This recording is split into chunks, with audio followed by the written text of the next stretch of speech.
Yep. 3, 2, 1. So all my life, I've always struggled with not feeling like I was enough.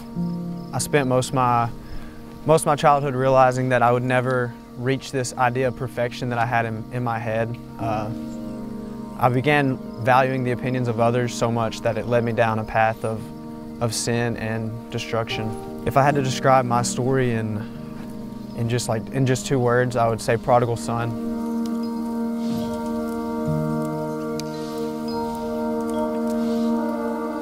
I grew up a pastor's kid, going to church every Sunday. I knew the gospel, I knew all the stories. I knew Jesus had come to die for our sins and paid that debt for us.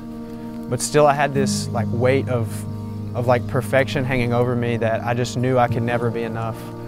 I tried over and over again to follow Jesus, and every time I fell short of that standard. I gave my life to Him more times than I can even count, all these professions of faith, because I just always knew I was not enough.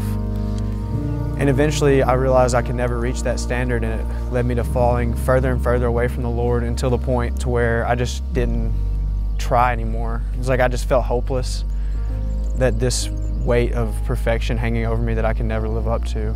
So I ran. I ran away from everything that I was taught, everything that I knew was good for me, everything that God wanted for me, and I began to chase the pleasures of the world. I fell into a world of sex, trying drugs, drinking alcohol, basically just wanting to win the approvals of others while also looking for just a good feeling to make me feel better about myself, trying to be that guy that everybody looks up to. But every time I went to a party or spent the night with a girl, it always just left me feeling the same way. It left me feeling empty.